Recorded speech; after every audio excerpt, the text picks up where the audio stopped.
Topic का। और जो टॉपिक चल रहा है हमारा वो है principles of second language teaching. तो इस टॉपिक पर ये मेरा सेकंड वीडियो है। जिन्होंने पहला वीडियो नहीं देखा है वो फर्स्ट वीडियो देख सकते हैं, इंग्लिश पेडागोजी के नाम से प्लेलिस्ट है, उसमें जाकर देख सकते हैं। तो हम आज के वीडियो में सबसे पहले देखेंगे प्रिंसिपल्स ऑफ लैंग्वेज टीचिंग। भाषा शिक्षण के प्रिंसिपल्स मतलब सिद्धांत। तो ऐसे बहुत से साइकोलॉजिस्ट हुए हैं जिन्होंने कई सारे सिद्धांत बनाए हैं भाषा शिक्षण के लिए, इससे रिलेटेड सिद्धांत बनाए हैं। तो उन्हीं को हम आज देखेंगे इस टॉपिक में। पहला जो है theory of motivation and interest, प्रेरणा और रुचि का सिद्धांत। Motivation is an important factor in language learning, particularly in learning a second language. जहाँ तक दूसरी भाषा सीखने की बात है तो जो मोटिवेशन है, मोटिवेशन मतलब किसी को उत्साहित करना, प्रोत्साहित करना, तो ये बहुत बड़ा रोल अदा करता है। English resources and text books should be selected according to the interest and aptitude of students. तो जो भी जैसे दूसरी भाषा सीखना है, इंग्लिश लैंग्वेज सीखना है, क्योंकि ये सेकंड लैंग्वेज है इंडिया में, तो इसको अगर सीखना है तो टीचर को क्या करना चाहिए कि जो भी इंग्लिश के रिसोर्सेज हैं, स्रोत हैं, वो ऐसे सर्च करना चाहिए जो कि जो बच्चे हैं उनके इंटरेस्ट से रिलेटेड हो। क्योंकि अगर उनकी रुचि उसमें रहेगी तो वो सीखने में उनका मन लगेगा, और अगर मन लगेगा तो सीखने में आसानी होगी। The teacher can arouse people's interest in a number of ways and learning can be made increasingly interesting. तो जब उनकी रुचि वाली चीज़ होगी, इंटरेस्ट वाली चीज़ें होंगी, तो टीचर जो है वो इससे इस बच्चों के अंदर रुचि पैदा करना, जो भी पढ़ा रहे हैं उसमें इंटरेस्ट पैदा कर सकते हैं आसानी से। और इससे फ़ायदा क्या होगा, बच्चा आसानी से चीज़ों को, लैंग्वेज को सीख सकता है। It can be done with the help of charts, pictures, flash cards, model etcetera etcetera. तो बच्चों की जो रुचि है अगर वो जगाना है, आप जिस भी चीज़ को पढ़ा रहे हैं, तो जैसे अगर इंग्लिश लैंग्वेज की बात हम कर रहे हैं तो उनको अलग अलग तरह के मॉडल्स वगैरह दिखा सकते हैं, चार्ट्स के थ्रू आप पढ़ा सकते हैं।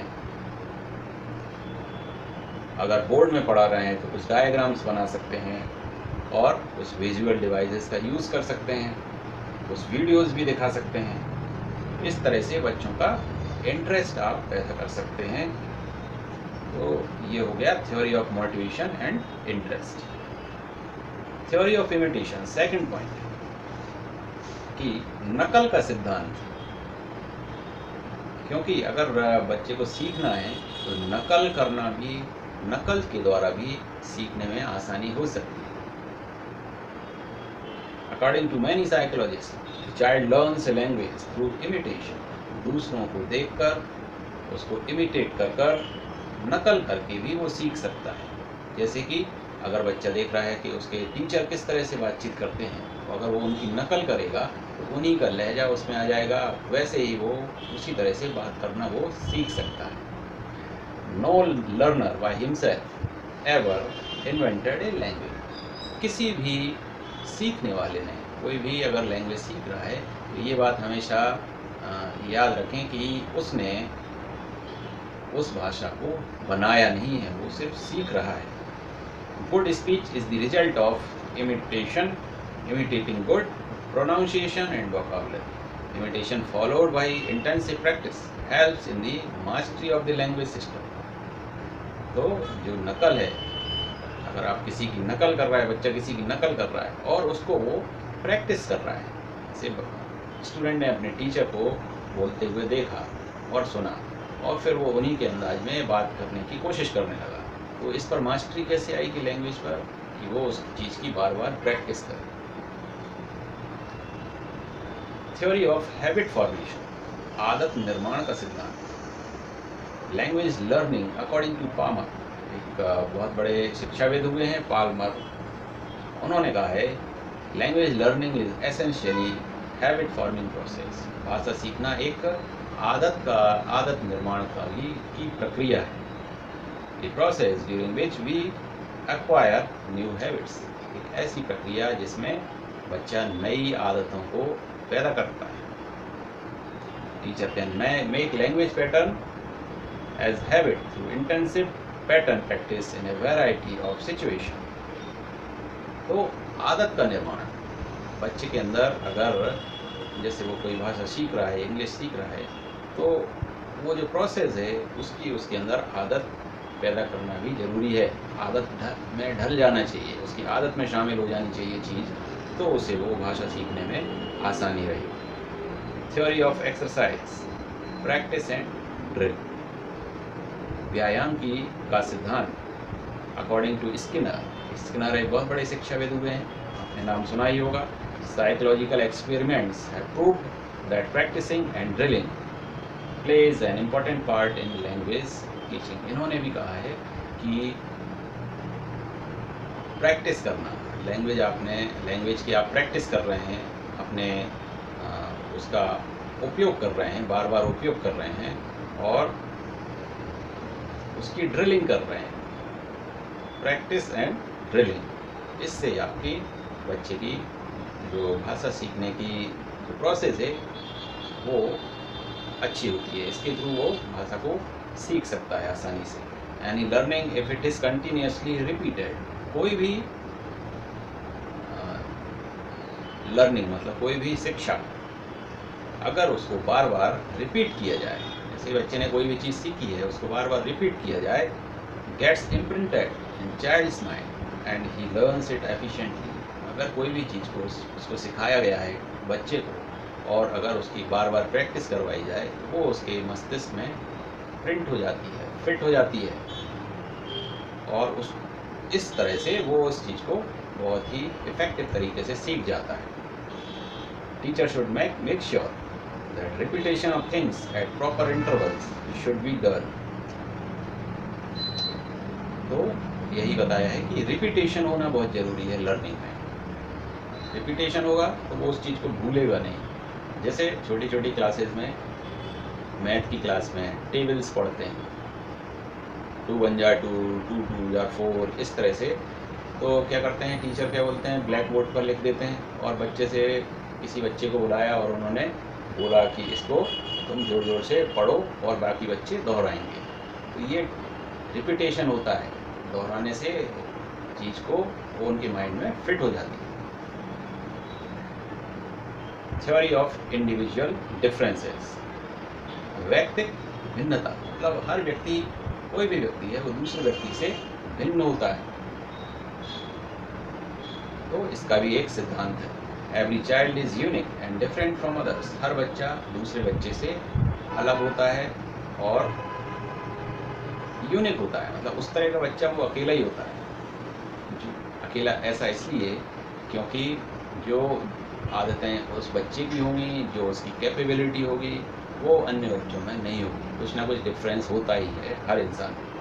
इन language teaching we have to keep in mind that learners possess different abilities, personalities and belongs to different backgrounds. So stimulus needs of every learner will be different.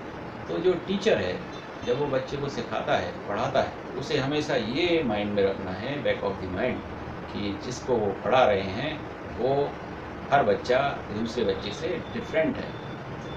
उनको इस तरह से पढ़ाया जाए, एक ऐसा तरीका पढ़ाने का हो कि वो सभी बच्चों को समझ में आ पाए। Teaching has to be done keeping in mind the individual differences and problems arising out of the individual of it. The teacher should adopt different texts, strategies and multiple approaches to make learning meaningful. Teacher के जो तरीके होते हैं पढ़ाने के, जो facts होते हैं, वो अलग अलग तरीके से पढ़ाना चाहिए। उनकी जो रणनीति पढ़ाने की हो वो कुछ डिफरेंट होनी चाहिए, और बच्चों के प्रति जो उनकी अप्रोच है वो कई तरह से होनी चाहिए। ऐसा नहीं है कि एक ही तरीका सब पर लागू हो जाएगा। Theory of using mother tongue, जो मातृभाषा है उसकी जो सिद्धांत है, थ्योरी है, उसको उपयोग करने का भी एक तरीका होता है। Some linguists are against the use of mother tongue in teaching foreign language। जो कुछ ऐसे शिक्षाविद हैं, लैंग्वेज के ज्ञाता हैं, भाषा के ज्ञाता हैं, जो कि इस चीज़ के खिलाफ हैं कि अगर किसी बच्चे को इंग्लिश सीखना है तो मदर टंग का, मातृभाषा का यूज़ करना चाहिए। मतलब उनका कहना है कि मातृभाषा का फिर कम से कम उपयोग करें ताकि, और उस भाषा का ज़्यादा से ज़्यादा उपयोग करें जो वो सीखना चाहते हैं। They believe that mother tongue should be sparingly and judiciously used while teaching English। तो उनका कहना है कि जो मातृभाषा है उसका बहुत ही किफ़ायत के साथ उपयोग किया जाना चाहिए।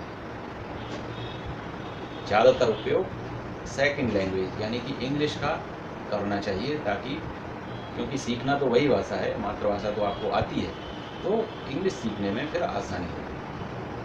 Of course, at an early stage, some explanations will have to be given in people's mother tongue, but at later stage, inputs from the targeted language in a simple, graded manner can help in minimizing the influence of mother tongue। तो शुरुआत में जैसे बच्चे को जब English सिखाना शुरू किया है, उस समय मातृभाषा का थोड़ा थोड़ा यूज़ कर सकते हैं, क्योंकि एकदम से अगर आप इंग्लिश स्टार्ट कर देंगे बोलना और उनको पढ़ाना, तो बच्चों के ऊपर से, दिमाग से निकलता जाएगा। तो ज़रूरी है कि साइड वाइज, मतलब मातृभाषा का उपयोग करें और इंग्लिश के वर्ड्स भी यूज़ करें। ऐसे सिंपल तरीके से आगे बढ़ते बढ़ते और फिर कॉम्प्लेक्स की तरफ बढ़ सकते हैं। Theory of exposure to the language, इसका मतलब हुआ अनावरण का सिद्धांत, भाषा के अनावरण का सिद्धांत। इसको एक प्रैक्टिकल दूसरे उदाहरण से मैं समझाता हूँ। कहते हैं ना कि कोई भी बच्चा छोटे गांव में है, कोई इंसान छोटे से गांव में रहता है, तो छोटे गांव में उसको एक्सपोजर ज़्यादा नहीं मिलता। बाहरी दुनिया में क्या हो रहा है वो कैसे सीखेगा, क्योंकि उसे वहाँ पर कुछ पता नहीं चलता। तो ये कहा जाता है कि छोटे से गांव में, गांव से व्यक्ति अगर बड़े शहर में जाता है तो फिर उसे एक्सपोजर मिलता है। बड़े शहर में जाएगा तो तरह तरह की चीज़ें सीखेगा, वहाँ के लोगों की बात करने का तरीका सीखेगा, पहनने का, कपड़े पहनने का तरीका सीखेगा, चलने बैठने का तरीका सीखेगा। तो क्या होगा, उसे वहाँ के माहौल से जब वो तालमेल बिठाएगा, एक्सपोजर होगा, उस वहाँ के जो माहौल है उसको वो समझेगा, उसके साथ अपने आप को जोड़ेगा, तो वो इन चीज़ों को वो सीख पाएगा। तो ज़रूरी क्या है, एक्सपोजर। ठीक इसी तरह से अगर किसी बच्चे को कोई भी लैंग्वेज सीखना है, इंग्लिश लैंग्वेज सीखना है, तो उस लैंग्वेज का उसको एक्सपोजर मिलना ज़रूरी है। Learner should be provided the language familiar environment so that they could get maximum opportunities to listen and speak। तो जैसे अगर इंग्लिश सीखना है तो बच्चे को ऐसा माहौल दिया जाए जहाँ पर काफ़ी सारे लोग वही भाषा बोलते हों, वही भाषा लिखते हों, पढ़ते हों। इस तरह का माहौल होगा। जैसे अगर इंग्लिश सीखना है, इंग्लिश मीडियम जो माहौल है, अगर कोई क्लास है वहाँ सिर्फ बच्चे इंग्लिश ही बोल रहे हैं, टीचर भी इंग्लिश बोल रहा है, इस तरह के माहौल में अगर उस बच्चे को बिठाओगे तो उसे इंग्लिश सीखने में आसानी होगी। एक्सपोजर इसीलिए ज़रूरी है, इंग्लिश का एक्सपोजर उसे मिलेगा। एग्जाम्पल लीजिए कि जैसे जो टूरिस्ट प्लेसेस होते हैं, आगरा है, दिल्ली है, ऐसी जगहों पर जो रिक्शा चलाने वाले होते हैं, ऑटो रिक्शा ड्राइवर हैं, वो पढ़े लिखे नहीं होते हैं, लेकिन वहाँ पर जैसे फॉरेनर्स आते हैं, तो फॉरेनर्स उनके ऑटो रिक्शा में बैठते हैं, उनके साथ वो घूमते हैं, तो उनसे जब बातचीत होती है तो उन्हें इंग्लिश का एक्सपोजर मिलता है। वो अनपढ़ ऑटो रिक्शा चलाने वाला ड्राइवर या तांगा हाँकने वाला या रिक्शा चलाने वाला, उसे इंग्लिश का एक्सपोजर मिलता है। एक्सपोजर होने की वजह से वो अनपढ़, मतलब निरक्षर व्यक्ति भी इसको, जिसने इंग्लिश की विधिवत पढ़ाई नहीं की, तब भी वो इंग्लिश बोलने लगता है। तो ये एक्सपोजर मिलना बहुत आवश्यक है। कोरिलेशन विथ लाइफ, तब जीवन से जिसका सह संबंध हो। इस तरह से भी थ्योरी होती है पढ़ाने की, इंग्लिश पढ़ाने की, कि जो पढ़ाने का तरीका है वो इस तरह का हो, जो उदाहरण आप दे रहे हैं वो इस तरह के उदाहरण हो जो जीवन से संबंधित हो, तो बच्चा उनको कनेक्ट कर पाएगा आसानी से। The subject matter taught in English language so correlated with life. The course material and audiovisual aids should be correlated to the child's life. जो भी जैसे ऑडियोविजुअल एड हैं, कुछ उनको विजुअल एड्स दिखाए जा रहे हैं, उनमें वो सामग्री होनी चाहिए जो उनके जीवन से संबंधित हो, उसको वो बच्चा कैच कर लेगा। It makes learning easy. So English should be practice in everyday situation with which children can easily identify. This way meaning will be clarified and reinforced. तो अगर इस तरह से उनको पढ़ाया जाएगा, जब उदाहरण दिए जाएंगे जो उनके जीवन से रिलेटेड हैं उदाहरण, तो बच्चा इसे कोरिलेट कर लेगा, अपना संबंध एक बना लेगा कि अरे हाँ ये उदाहरण दिया था वो तो मैंने देखा, वो उसे कोरिलेट करेगा और पकड़ लेगा तो उसे वो याद कर पाएगा। थ्योरी ऑफ ओरल अप्रोच, मौखिक दृष्टिकोण का सिद्धांत। Speech motivates the learners to learn. भाषण जो होते हैं, अगर किसी भी व्यक्ति का, जैसे नेताओं के भाषण सुनते हैं, बात करें पूर्व प्रधानमंत्री अटल बिहारी वाजपेयी, इनके भाषण आप सुनते हैं, कोई भी व्यक्ति उनके भाषण सुनता है तो बहुत ही रोचक भाषण होते थे, इम्प्रेसिव भाषण होते थे। तो अच्छे भाषण होते हैं तो उनके प्रति कोई भी व्यक्ति इम्प्रेस होता है, कि किसी तरह से बच्चा भी इम्प्रेस हो सकता है अगर भाषण अच्छा हो। Speech must precede reading and writing. Introduction to lesson should begin orally, as learning to speak a language is always the shortest way to learning to read and write it. तो जैसे class start होती है तो English का जो teacher है वो जो पढ़ाने वाला है उसको ओरली भी स्टार्ट करे। अगर वो मौखिक रूप से उसे स्टार्ट करेगा, ब्रीफ में समझा देगा, तो बच्चा उसे सुन लेगा और उसके बाद फिर वो अगर बुक का सहारा लेगा तो जल्दी उसे समझ में आएगा। Theory of selection and gradation, चयन और उन्नयन का सिद्धांत। Items of learning should be presented according to the order of ease. जो भी पाठ्य सामग्री है वो इस तरह से अरेंज होनी चाहिए कि बहुत ही आसान तरीका हो उसका, बहुत ही आसान तरीके से अरेंजमेंट उसका किया जाना चाहिए। It should not be rigid grading. There should be structural and vocabulary grading. Essential vocabulary and basic structure of language should be taught first. तो जब vocabulary जैसे पढ़ाते हैं तो जो जरूरी है वर्ड्स और जो आसान शब्द हैं उनसे स्टार्ट पहले करना चाहिए, उसके बाद फिर वो टफ की तरफ आगे बढ़ेंगे, कठिन शब्दों को सिंपल से टफ की तरफ। Selection and gradation should depend on their frequency, usefulness, teachability and difficulty level.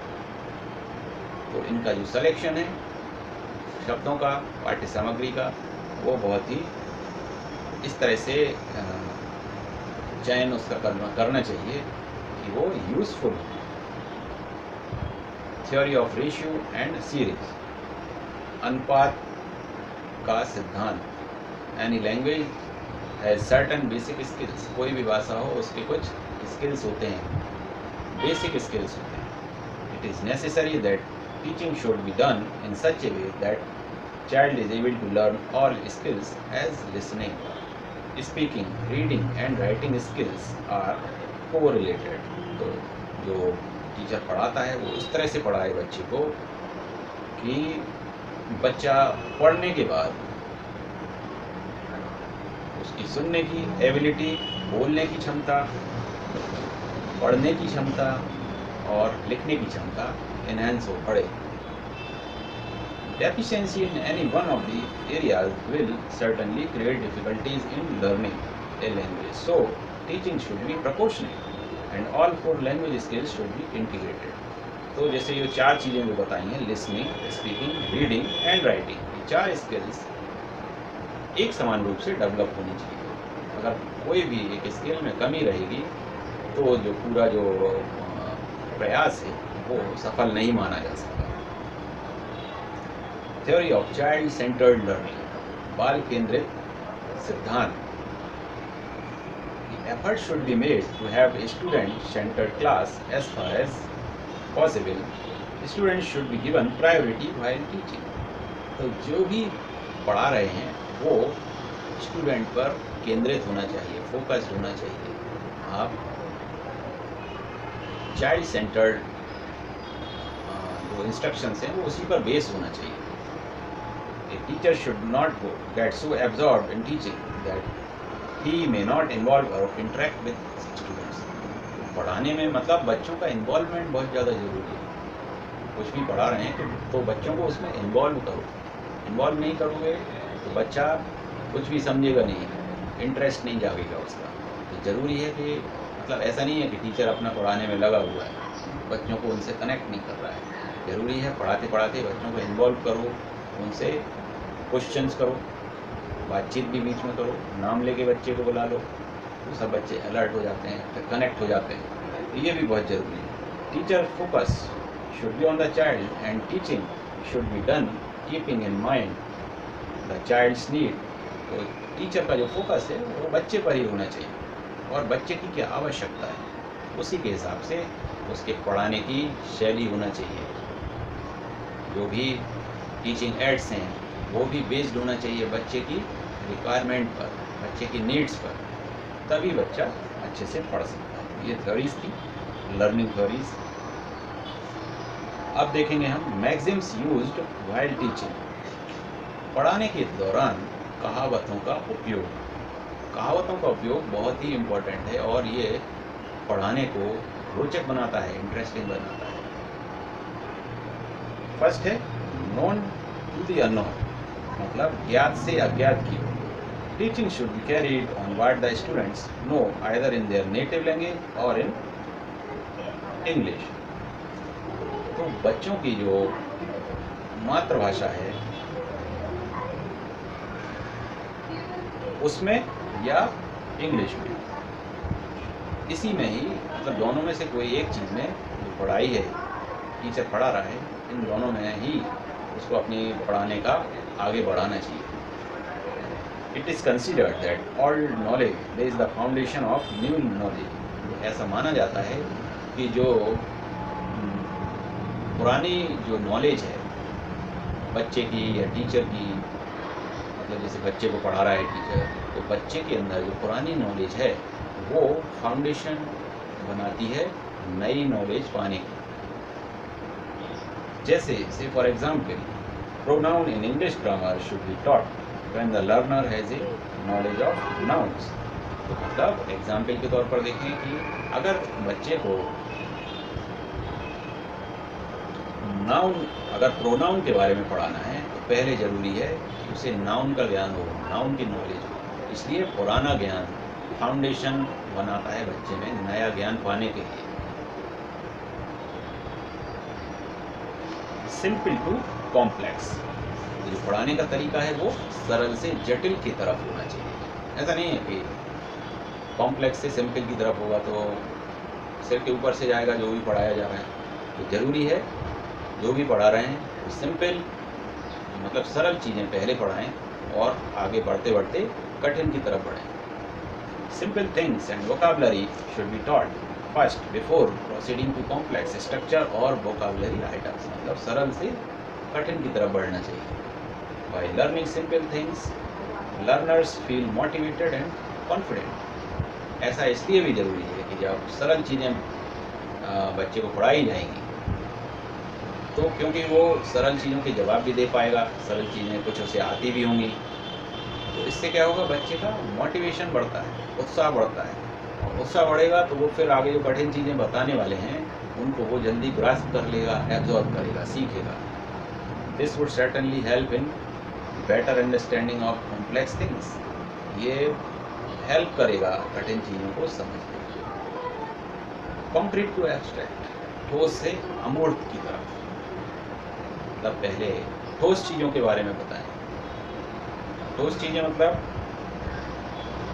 कि इस तरह के मॉडल्स बताएं, इस तरह की एक्सपीरियंस बताएं या चीज़ें बताएं पढ़ाते टाइम, जिनको बच्चा छू सके, उनको महसूस कर सके, फील कर सके।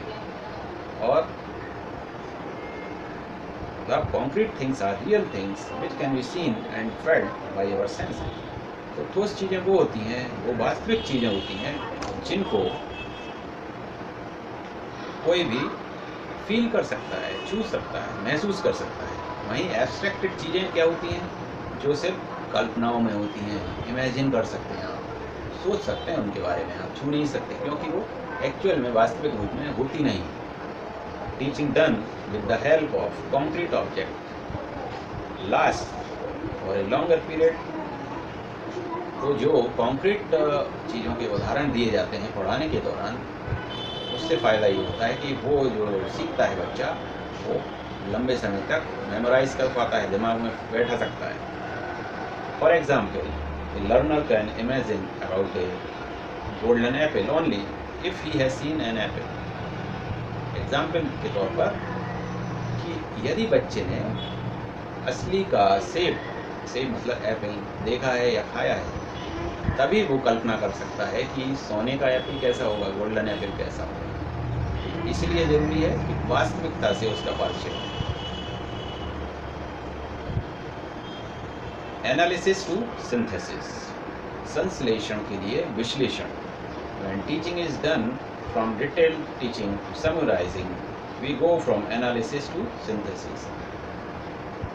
तो जो भी जैसे शिक्षण है वो डिटेल, मतलब अगर पढ़ाया जा रहा है तो उस बहुत ही बड़े रूप में पढ़ाना चाहिए, मतलब डिटेल्ड स्टडी करना चाहिए। शिक्षण जो है वो डिटेल्ड होना चाहिए, ऐसा नहीं कि शॉर्ट फॉर्म में पढ़ा दिया, ब्रीफ नहीं होना चाहिए। डिटेल अगर तरीका होगा पढ़ाने का तो उसमें से बच्चे को चीज़ें ग्रहण करने में आसानी होगी।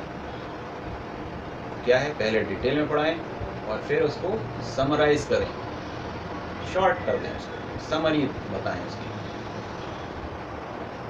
For example, if a learner is taught different tenses with examples, he is able to understand sentence structure easily.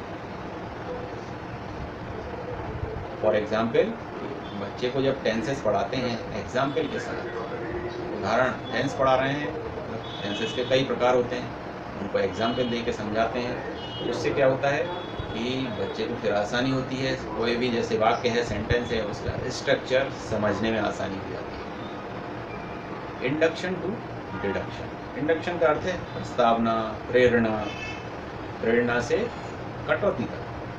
In induction method, we give some example first, then try to reach on a conclusion। तरीका कैसा होना चाहिए, पहले इस तरीके में उदाहरण पहले दिए जाते हैं और उसके बाद फिर एक कंक्लूजन पर पहुंचा जाता है, अंतिम जो रिजल्ट है उस तक पहुंचा जाता है। पहले उदाहरण के द्वारा समझाया और फिर उसके कंक्लूजन पर पहुंचे। In deduction, first of all a rule is explain, then some examples are given. Deduction process में क्या है, पहले नियम को समझाया जाता है और उसके बाद उसके उदाहरण दिए जाते हैं। Teaching should always proceed from induction to deduction. इसलिए ज़रूरी क्या है, टीचिंग का तरीका है वो इंडक्शन से डिडक्शन की तरफ, मतलब पहले एग्जाम्पल दो और फिर उसको रूल को समझाओ। कारण क्या है, example speak louder than language explanation। Such examples can help the students learn much better the complicated concept। इससे क्या होता है, बच्चा complicated जो concept हैं, कठिन concept हैं, कठिन सिद्धांत हैं, उनको आसानी से समझ पाता है। Psychological to logical, मनोवैज्ञानिक से तार्किक की तरफ। While teaching, पढ़ाने के दौरान the interest, aptitude, capacities and difficulty level of the learners should be kept in mind। पढ़ाने के दौरान बच्चे का जो रुचि है, उसकी एप्टीट्यूड स्किल्स है, उसकी क्षमता है और उसका डिफ़िकल्टी लेवल है, मतलब क्या उसकी क्षमता है, कितना कठिन वो एब्जॉर्व कर सकता है, इन चीज़ों को ध्यान देना चाहिए। एग्जाम्पल क्या है, vocabulary and sentence structure of language should be taught keeping in mind the difficulty level. मतलब जब आप कुछ भी वोकैबुलरी या सेंटेंस किसी लैंग्वेज के बता रहे हैं तो उनका डिफ़िकल्टी लेवल लर्नर के हिसाब से होना चाहिए, स्टूडेंट के हिसाब से होना चाहिए, तभी वो उनको कैच कर पाएगा। और जो भी आप पढ़ा रहे हैं उसमें लॉजिक्स होना चाहिए ताकि बच्चे में तर्क शक्ति का भी विकास हो। Relate form to meaning and contextualize, मतलब all class activity should be meaningful. Class में कोई भी एक्टिविटी आप करवा रहे हैं, टीचर कोई भी एक्टिविटी करवा रहे हैं तो उसका कोई अर्थ होना चाहिए, मीनिंग होना चाहिए। Whatever activity the students are involve, मतलब उनमें बच्चों का इन्वॉल्वमेंट तो हो ही, लेकिन साथ साथ उन एक्टिविटीज़ का मीनिंग भी होना चाहिए। The student should be able to understand the meaning of what they hear say read और राइट, ताकि स्टूडेंट उनका अर्थ समझ पाए, क्या बोल रहे हैं, क्या सुन रहे हैं, ये सारी चीज़ों को स्टूडेंट समझ पाए। Teach new vocabulary items in context, तो जो भी एक्टिविटीज़ हो रही हैं या जो भी वोकैबुलरी आप पढ़ा रहे हैं वो उसी संदर्भ में हो जो एक्टिविटीज़ आप करवा रहे हैं क्लास में। इस तरह से बच्चे को सेकंड लैंग्वेज जो कि इंग्लिश है वो सीखने में मदद मिलेगी और वो इंग्लिश भाषा सीख पाएगा। तो स्टूडेंट्स, ये टॉपिक मैंने कवर कर दिया, इसका नाम था principles of second language teaching English का का ये टॉपिक है। और अगली वीडियो में हम नेक्स्ट टॉपिक लेंगे। इस वीडियो को और इससे पहले वाली वीडियो को आप देख सकते हैं, इंग्लिश पेडागोजी नाम से प्लेलिस्ट है, उसमें आप देख सकते हैं और आसानी होगी अगर बार बार आप इसको देखेंगे सुनेंगे तो आपको बहुत अच्छे से समझ में आ जाएगा। चलिए मिलते हैं अगली वीडियो में। Take care, thank you so much.